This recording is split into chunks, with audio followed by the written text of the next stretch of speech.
Hello friends, welcome to SSC coaching centre. दोस्तों, आज मैं आपके लिए रेलगाड़ी के सवाल यानी कि समय, चाल और दूरी के प्रश्न लाया हूं। वीडियो को पूरा देखना। चलिए स्टार्ट करते हैं। पहला प्रश्न, एक आदमी वास्तविक चाल की 6/7 चाल से चलता है तो 12 मिनट लेट हो जाता है, तो दूरी तय करने में वास्तविक समय ज्ञात करें। देखो, ऐसा सवाल कभी भी आपको आ जाए तो ये मात्र 5 सेकंड का नहीं, 1 सेकंड का सवाल है। पेन और पेपर भी नहीं चलाना जब मैं आपको ट्रिक बता दूंगा। तो भाई कितना लेट हो रहा है? 12 मिनट। ठीक है, 12 मिनट लेट हो रहा है। अब एक बात याद रखना, लेट हो रहा है ना 12 मिनट, लेट हो रहा है ना 12 मिनट। ऊपर वाली चाल ऐसे ही रखना, ऊपर वाली वैल्यू को ऐसे ही रखना।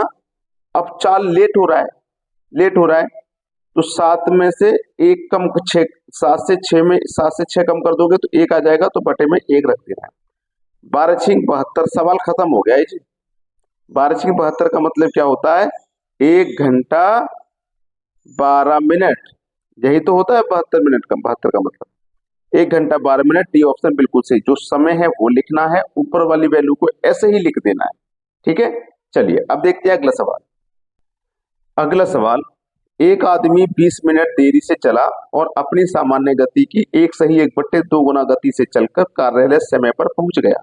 अतः उस आदमी को अपनी सामान्य गति से चलकर कार्यालय पहुंचने में कितना समय लगेगा? 20 मिनट दिया गया है, 20 लिख लीजिए। 2 × 1 = 2, 2 में 1 जोड़ा 3/2 होता है ये, तो इसे आप 3/2 लिखेंगे, जिसमें ऊपर वाली वैल्यू आपको ऐसे ही लिखनी है। ठीक है, ऐसे ही लिखनी है। बटे में क्या आ जाएगा? इन दोनों का अंतर यानी कि 1, जैसे पिछले क्वेश्चन में था। तो 20 दिया, 60 हो गया। 60 मिनट का मतलब होता है 1 घंटा। मैंने क्या बताया था आपको कि आपको ना ये सवाल करने के लिए पेन और पेपर की भी जरूरत नहीं पड़ने वाली। चलिए अब देखते हैं अगला सवाल। अगला प्रश्न है, एक व्यक्ति किसी निश्चित दूरी को अपनी वास्तविक चाल की 6/7 चाल से चलकर तय करने में 25 मिनट अधिक समय लगता है। इस दूरी को वास्तविक चाल से चलकर वह कितनी देर में तय करेगा? कितना मिनट दिया गया है? 25। 25 लिख लेना, इंटू ऊपर वाली वैल्यू को ऐसे ही लिख लेना, बटे में अंतर। 25 का गुणन 6 से कर दोगे, 150 मिनट हो जाएगा। अब 150 मिनट को घंटे में कन्वर्ट करो तो ये 2 घंटा 30 मिनट होता है। 2 घंटा 30 मिनट। ये किस ऑप्शन में 2 घंटा 30 मिनट? बी ऑप्शन में। ये सवाल का है बिल्कुल सही आंसर। अब देखते हैं अगला सवाल। अगला प्रश्न है, ए तथा बी की चाल का अनुपात 2:3 है। बी को निश्चित दूरी तय करने में 36 मिनट लगते हैं। उतनी ही दूरी तय करने में ए को कितना समय लगेगा? ए बी दो व्यक्ति हैं, अनुपात है 2:3। ठीक है, उसने बोला है बी को निश्चित दूरी तय करने में 36 मिनट लगते हैं, तो बी का रेशियो कितना है? 3। बी को कितने मिनट लग रहे हैं? 36। पूछा है ए का। ए को डिवाइड में रख दीजिए, 2 से कटा दो 18 बार में, 18 तिया 54। 54 मिनट लगेंगे। खेल खत्म, सवाल खत्म। ठीक है, 54 मिनट। क्या करना है? दूसरे वाले व्यक्ति का हमें ऊपर लेना है, जिसका पूछा जाए उसका नीचे। इसी तरीके से हो जाएगा। अब देखते हैं अगला सवाल। अगला सवाल, ए और बी किसी निश्चित स्थान की जा रहे हैं। उनकी चाल अनुपात 3:4 है। बी की अपेक्षा ए को उस स्थान पर पहुंचने में 15 मिनट अधिक समय लगता है। उस स्थान पर पहुंचने में ए को कितना समय लगेगा? अच्छा सवाल। देखो, ए और बी दो व्यक्ति हैं, इनकी चाल का अनुपात 3:4 है। ये जो अनुपात है चाल का है, और चाल का जस्ट अपोजिट होता है समय का अनुपात, जस्ट अपोजिट। तो 4 इधर आ जाएगा और 3 इधर आ जाएगा। ठीक है, समय चाल का जस्ट अपोजिट होता है। बोला है बी की अपेक्षा ए को कितना समय लगेगा? ए को, तो देखो समय बी को लग रहा है 3, ए को लग रहा है 4, तो ए को समय लग रहा है 1 ज्यादा।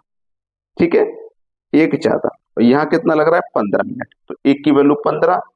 पूछा ए को है, ए को कितना समय लगेगा? 1 अनुपात की वैल्यू 15, तो 4 अनुपात की वैल्यू 60। 60 मिनट लगेंगे ए को। पहला ऑप्शन है सही जवाब। अब एक बात याद रखिए, ये तो 2 अनुपात थे तो इनको पलटना आसान था। जब 3 अनुपात आ जाएंगे तो उनको कैसे पलट लेंगे वो सीख लीजिए। अगला सवाल, 3 आदमी बिंदु ए से बिंदु बी की ओर चलना प्रारंभ करते हैं। तीनों की चाल में 4:3:5 का अनुपात है। ए, बी और सी। ठीक है, 3 व्यक्ति मैंने ले लिए, 4, 3, 5 का अनुपात है चाल का। अब यहाँ पे आप पलट नहीं सकते हो, 2 होते तो पलट देते, 3 है तो इनको 3 को कैसे पलटोगे? 3 को पलटने का तरीका मैं बता रहा हूं। जैसे कि आपको ए का मान निकालना है तो ए वाला छिपा लीजिए, इन दोनों का मल्टीप्लाई कर दो, 3 पंजे 15। ठीक है, अब बी का निकालना है, बी वाला छिपा लो, इन दोनों का मल्टीप्लाई कर दो, 5 चौको 20। सी वाला निकालना, सी को छिपा लो, 3 चौको 12, 15 20 12, 15 20 12। डी ऑप्शन सवाल का हो गया बिल्कुल सही जवाब। चलिए अब देखते हैं अगला प्रश्न। अगला प्रश्न, ए तथा बी की चालों का अनुपात 2:3 है। एक निश्चित दूरी तय करने में ए बी से 10 मिनट अधिक लेता है।